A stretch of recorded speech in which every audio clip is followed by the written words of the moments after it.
iniciamos uma série orando em Josué. E a oração, já que a gente tem que cobrir tudo, não é das mais agradáveis hoje, mas nosso compromisso é averiguar tudo que a Escritura tem. Então nós vamos, talvez pela primeira vez na sua vida, você vai se deparar com uma oração imprecatória. O que é uma oração imprecatória? Será que você saberia responder essa? Uma oração imprecatória pede por alguma coisa má, alguma coisa ruim. Eu queria dar um exemplo. Aqui, esta é uma oração imprecatória, que você vai ver em Josué 2:26. Josué, vocês têm o texto sagrado na mão? Quantos têm o texto? Muito bem, Miguel, né? Tem uns crentes que sempre tem a Bíblia, eu acho muito lindo isso, sempre traz a Escritura para ser examinada. Esse texto que está aí, Josué 6:26, diz assim: naquele tempo Josué fez o povo jurar e dizer, está aqui a oração: maldito diante do Senhor seja o homem que se levantar e reedificar esta cidade de Jericó, com a perda do seu primeiro filho, lhe porá os fundamentos, e à custa do seu filho mais novo, as portas. Com a perda do primogênito, quando colocar o fundamento, o alicerce, construía paulatinamente a cidade, se construía, e a última coisa a fazer eram os portões, e ele disse, com a perda do filho mais novo. Então, na realidade, o pensamento aqui é que ele perderia todos os seus filhos durante, se ele tivesse, que era comum, muitos filhos, ele perderia a partir do primogênito, quando ele começasse, o último filho, quando ele colocasse o portão da cidade. Eu queria dar um outro exemplo de oração imprecatória, orações difíceis. Deixa o teu dedo aí em Josué e dá uma olhada nessa oração forte, em Salmo 109, Salmo 109,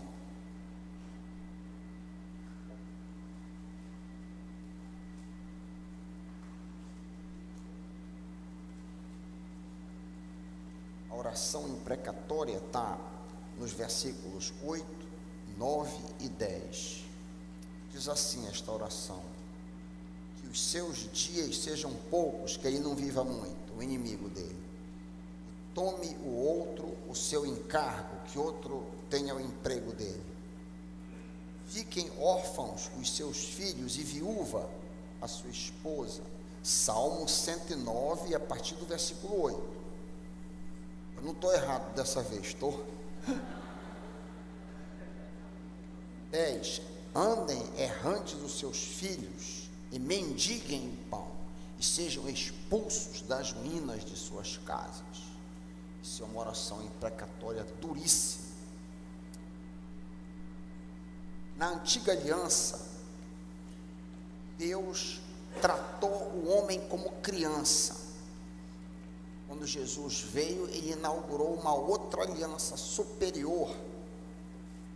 E aí então, Jesus disse: vocês ouviram como foi dito aos antigos? Não deis falso testemunho. Jesus disse: mas agora na nova aliança, seja o teu se ensina ou não precisa jurar. Elevou. Vocês ouviram o que disseram os antigos: não adulterarás? Pois agora na nova aliança não olha lascivamente. Elevou o padrão. Vocês ouviram o que diziam os antigos: não odeia o teu inimigo e ama o teu amigo. E eu digo: amai os vossos inimigos, orai, bendizei, abençoai. Eleva. Então, nós estamos no contexto da antiga aliança.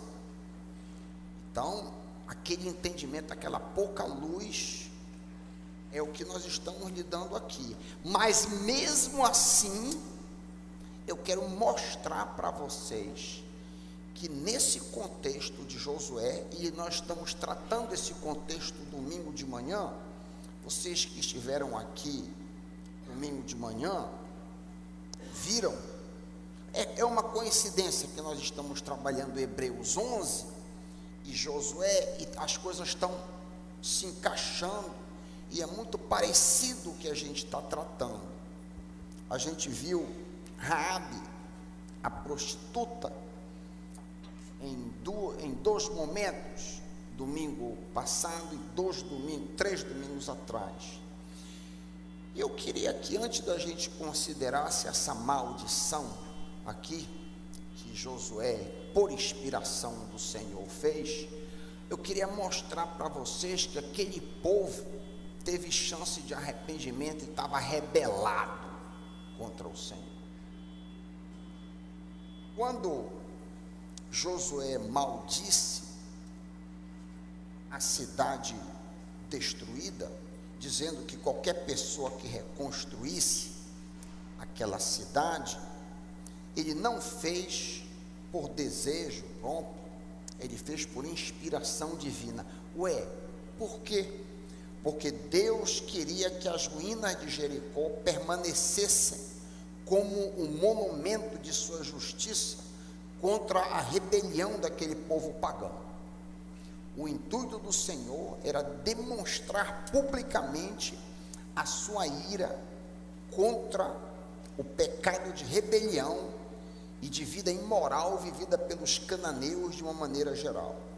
Jericó seria um símbolo, um emblema de juízo divino. Nenhuma outra cidade de Canaã, nenhuma outra cidade na conquista que Josué fez foi destruída de maneira tão miraculosa e de uma forma tão espantosa como Jericó foi, com o povo circundando. Ora, rodar ao redor desse negócio aqui não vai fazer cair? Pois é o que aconteceu ali. Então, Deus queria que as ruínas daquela cidade permanecessem ali para toda pessoa que passasse, visse as ruínas e dissesse: isso aqui aconteceu por causa da pecaminosidade deste povo. Moisés havia dado instruções a respeito de cidades pecaminosas. Lemos, por exemplo, em Deuteronômio 13, dá uma olhada, Deuteronômio 13, versículo 14: destruam totalmente a cidade, matando tanto os seus habitantes quanto os animais. Versículo 16: fique ela em ruínas para sempre e nunca mais seja reconstruída. Nunca mais seja reconstruída. Então era a norma. E Jericó de uma maneira especial.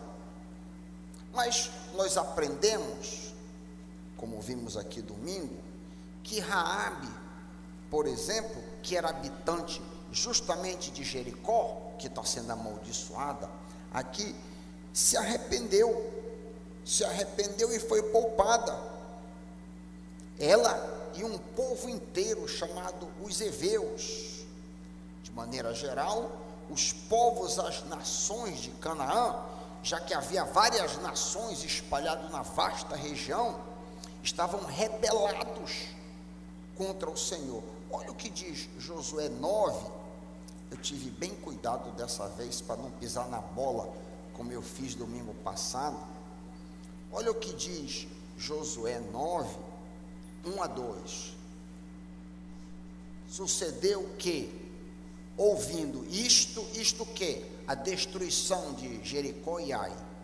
Ouvindo isto, essa destruição, todos os reis que estavam aquém do Jordão, nas montanhas, nas campinas, em toda a costa do grande mar, em frente do Líbano, os heteus, os amorreus, os cananeus, os perizeus, os heveus, os jebuseus todos se ajuntaram eles de comum acordo para guerrear contra Josué e contra Israel.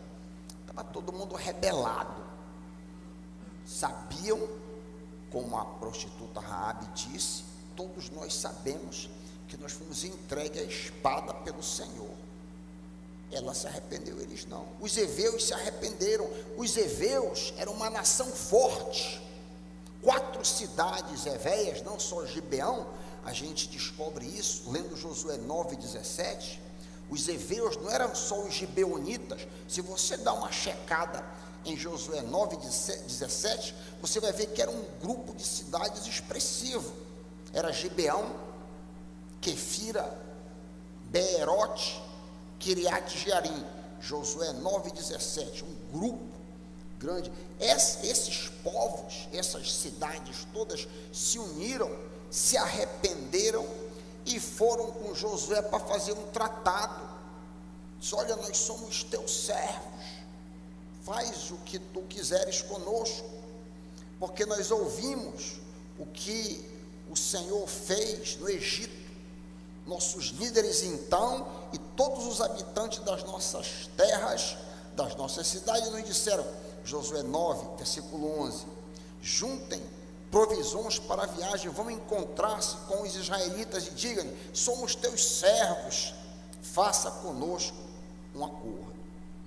Uma exceção entre aqueles povos. Eu estou dizendo isso aí, porque quando a gente lê uma maldição dessa daí, a gente fica, puxa vida, que dureza. Mas houve ampla chance para arrependimento, houve ampla chance para fazer diferente. Eles não quiseram. Vemos que o arrependimento, tanto dos heveus em coletivo, como de Raabe em particular, muda a situação. Muda a situação. Nós vimos domingo de manhã que qualquer pessoa pode se arrepender e sair como Raabe, do lixo da prostituição a ter o seu nome na genealogia do rei Davi e do Senhor Jesus. Mateus 1:1 em diante. Nós lemos aqui, Raabe saiu do meretrício, do baixo meretrício, ao mais alta honraria que qualquer mulher nesse mundo pode ter, que ser uma ascendente do Senhor Jesus. Que Deus perdoador, né? Que Deus perdoador. O arrependimento muda a situação. Por outro lado, no caso que nós estamos considerando, a maldição estava de pé para quem reconstruísse, quem ousasse reconstruir aquele monumento milagroso do poder e do emblema de Deus, que era Jericó. A maldição em si que nós lemos, maldito diante do Senhor. Em hebraico isso rima. Em hebraico, português obviamente que não, é uma rima. Isso aqui é como uma poesia, para ser fácil de decorar. Então o povão tudo sabia que Josué havia dito isso aqui. Era muito comum naquela cultura oral que as pessoas decorassem coisas, memorizassem muito mais do que nós. Hoje todo mundo escreve, lê, mas isso não era assim no mundo antigo. Então isso aqui, como auxílio mnemônico, rima com as estrofes. A palavra de Deus é cumprida quando? Note bem um detalhe curioso, que por vezes a gente lendo, a gente não percebe. Josué está falando como guerreiro e não como urbanista. A maldição se aplica aos muros, à fortificação que circundavam Jericó, e não à cidade, às casas por si, porque torres, muros, edifícios altos, fortificações são símbolo da rebelião humana, do orgulho do homem, da vaidade e da exaltação da criatura ante o Criador. O exemplo clássico é a Torre de Babel. A Torre de Babel é o exemplo clássico de que edificação alta, prédio alto, de alguma maneira é um simbolismo da vaidade, do poderio do homem, de encontro ao seu Criador. E eu poderia dar vários exemplos aqui. A destruição de construções altas, de torres, de árvores de grande estatura, estão associados ao juízo de Deus no final dos tempos. Por exemplo, dá uma olhada em Isaías 2. Isaías 2. Livro do profeta Isaías, capítulo 2. A partir do versículo 11. Olha essa associação aí. Os olhos do arrogante serão humilhados e o orgulho dos homens será abatido. Somente o Senhor será exaltado naquele dia. O Senhor dos Exércitos tem um dia reservado para todos os orgulhosos e altivos, para tudo que é exaltado, para que eles sejam humilhados, para todos os cedros do Líbano, altos e altivos, todos os carvalhos de Baçã, que eram grandes árvores frondosas, todos os montes elevados, todas as colinas altas, toda a torre imponente, todo o muro fortificado. Olha o caso aqui de Jericó. A arrogância dos homens será abatida e seu orgulho será humilhado. Somente o Senhor será exaltado naquele dia. Vários exemplos dessa imagem aqui de orgulho, de prepotência. Aqueles de nós que já tiveram o privilégio de estar numa grande cidade, uma cidade como São Paulo, ou as cidades americanas, isso é bem vertente, você tem vertigem quando você olha para cima, aquelas grandes edifícios que são símbolos do orgulho, símbolo da engenharia, do poder do homem. Tem um texto e um outro exemplo que fala muito da queda, do dia da queda das torres. É em Isaías também, e vale a pena você marcar esse texto. É em Isaías 30, 25. Isaías 30, 25 retrata o dia final, o dia da bênção e do favor divino, que somente acontecerá quando caírem as torres, diz o Senhor. Isaías 30, 25. Em todo monte alto e todo outeiro levantado haverá ribeiros e correntes de água no dia da grande matança, quando caírem as torres. Então eu imagino que no dia do Senhor Jesus, no retorno do Senhor Jesus, o que vai ter de torre e edifício caindo no meio do terremoto? A torre, repito, a fortificação, o edifício alto é um emblema da rebelião do homem, da resistência do homem contra Deus. E o Senhor queria que as muralhas de Jericó fossem derrubadas e assim ficassem. O local das ruínas é rapidamente ocupado. As ruínas caem em Josué capítulo 6, não é isso? Não, Jericó cai antes. Jericó cai no capítulo, eu acho que Jericó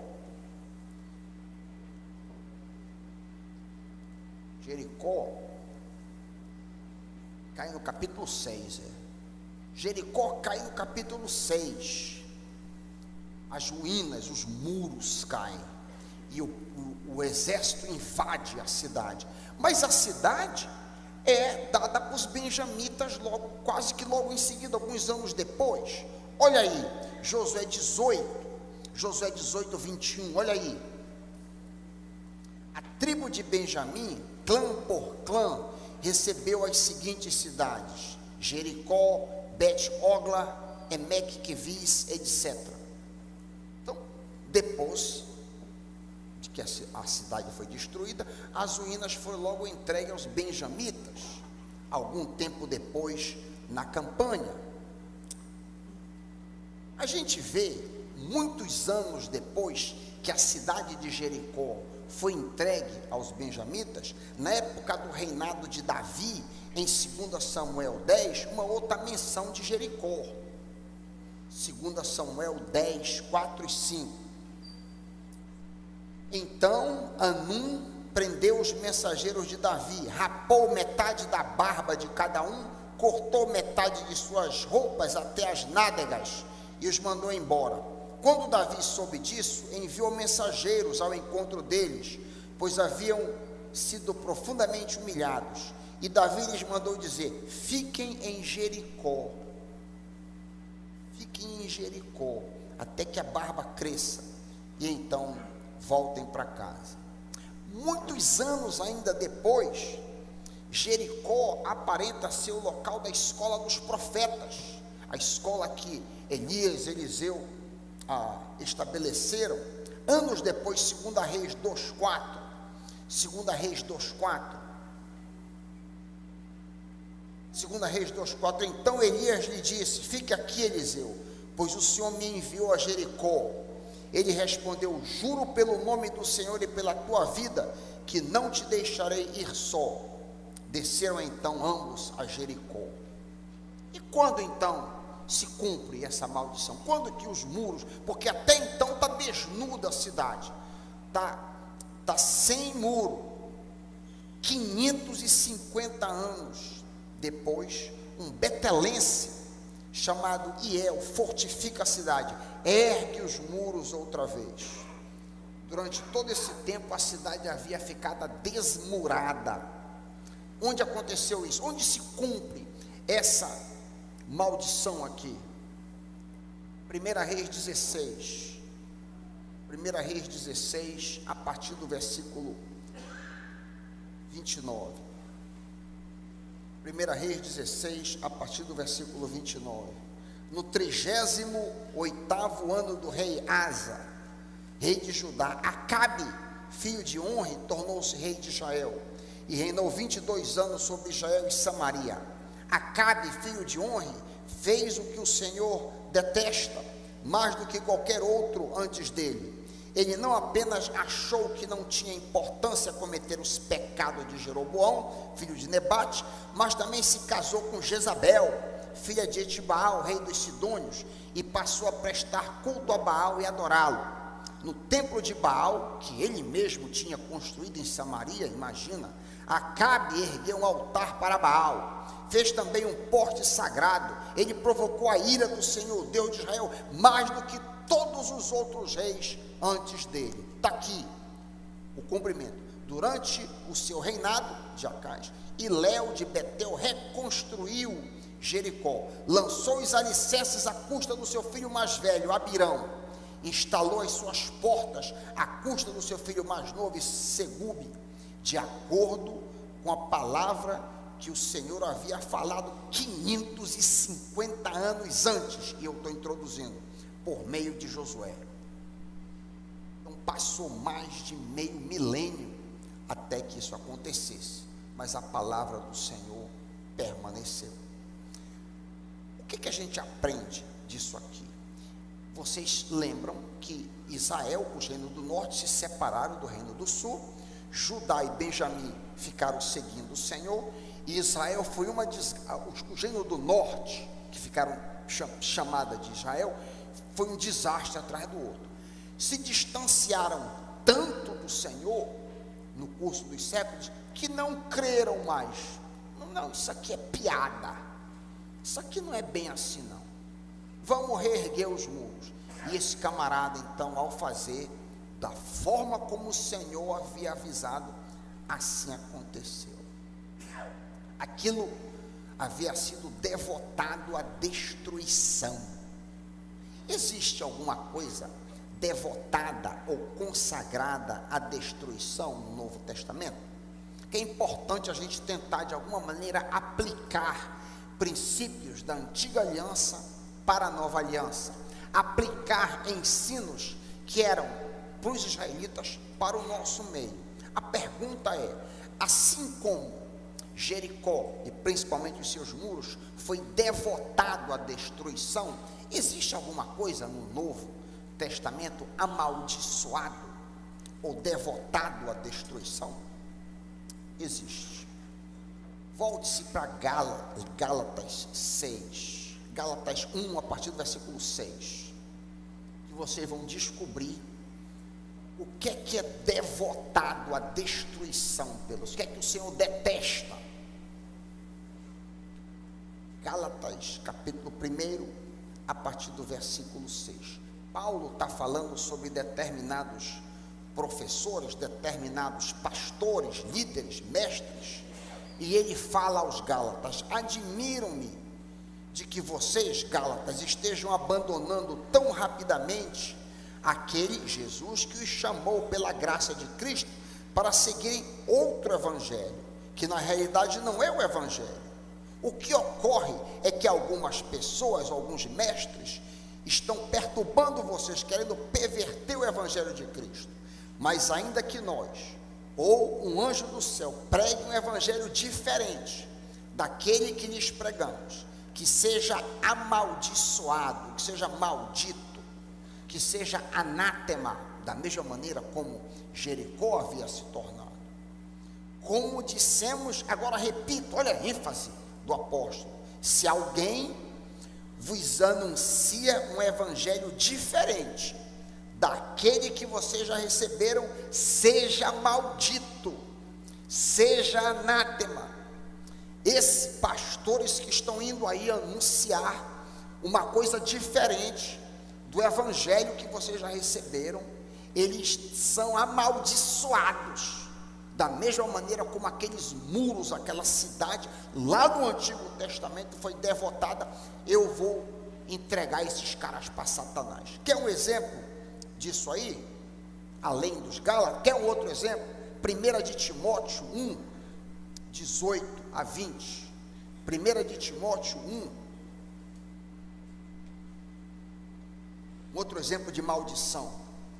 Ali em 1 de Timóteo, capítulo 1, a partir do 18, lemos as seguintes palavras: Timóteo, meu filho, dou-te esta instrução, segundo as profecias já proferidas a teu respeito, para que, seguindo-as, você combata o bom combate, mantendo a fé e a boa consciência que alguns rejeitaram e por isso naufragaram na fé, entre eles Himeneu e Alexandre, 2 líderes, os quais amaldiçoei ou entreguei a Satanás, para que aprendam a não blasfemar, para que aprendam a não ensinar falso ensino.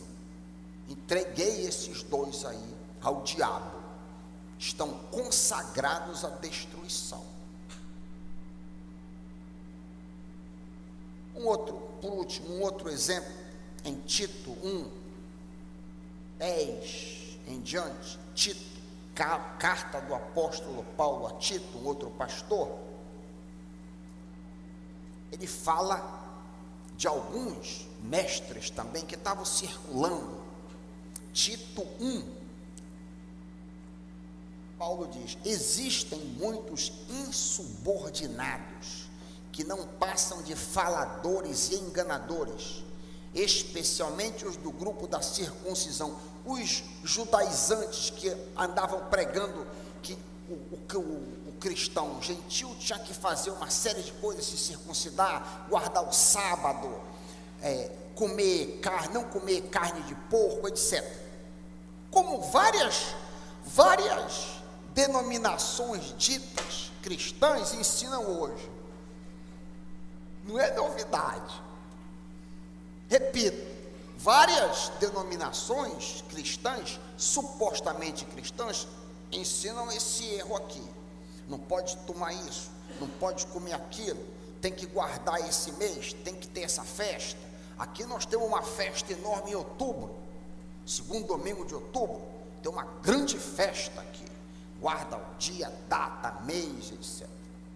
Isso aqui é falso ensino, segundo a Bíblia. É necessário, diz Paulo, 1 de Timóteo 1:11, é necessário que esses falsos profetas sejam silenciados, pois estão arruinando famílias inteiras, ensinando coisas que não deve, tudo por ganância, por dinheiro. Um dos seus próprios profetas chegou a dizer: cretenses, sempre mentirosos, feras malignas, glutões preguiçosos. Olha, os cretenses tinham barriga grande, né? Aparentemente bem gordos, né? Tal testemunho é verdadeiro. Portanto, repreende-os severamente, diz Paulo a Tito, para que sejam sadios na fé e não deem atenção a lendas judaicas, nem mandamentos de homem que rejeitam a verdade. Todas as coisas são puras para os puros, mas nada é puro para os contaminados e infiéis. Antes, o seu entendimento e consciência estão contaminados. Confessam que conhecem a Deus, mas negam-no com suas obras, sendo abomináveis, sendo malditos, está aqui a palavra, sendo malditos e desobedientes, reprovados para toda boa obra. Falsos mestres e falsos evangelhos têm aparecido desde o começo na igreja cristã, sempre. O liberalismo teológico, por exemplo, com origem na Alemanha, na virada do século XVIII, é um grande exemplo disso aqui. O professor alemão Hermann Samuel Reimarus, cuja obra dele marca o rompimento entre a ortodoxia cristã e o liberalismo, afirmou abertamente pela primeira vez, por volta aí 1750, o cristianismo, diz ele, se baseia em alegações fraudulentas da ressurreição e da segunda vinda de Cristo. Posteriormente, um outro alemão, Friedrich Schleiermacher, considerado o pai da teologia moderna, rejeitou as doutrinas da queda, do pecado original, nascimento virginal, ressurreição, ascensão e segunda vinda de Cristo. Acabou o cristianismo. O resultado do liberalismo teológico é a Europa devastada hoje. Eu andava a pé em Aberdeen, eu ia fazer o supermercado a pé, e a quantidade de igreja vazia, que hoje é bar, hotel, o prédio é o mesmo, a estrutura, belíssima estrutura, mas não tem mais nenhum fiel lá. O resultado, a longo prazo, do liberalismo teológico foi a devastação da igreja do Senhor Jesus. Por último, agora a Europa está islamizada. Existe uma grande campanha coordenada para islamizar a Europa. E a quantidade de político que é comprado com dinheiro árabe para fazer passar lei é enorme. Falsos mestres e falsos evangelhos, como a gente viu Paulo falando a Timóteo, falando a Tito, têm aparecido também fora da Europa. Essa aqui foi nova para mim, foi um susto. A teologia da libertação foi produto da KGB soviética. Tem um livro que vale muito a pena ler, eu vou ver, estou até espantado.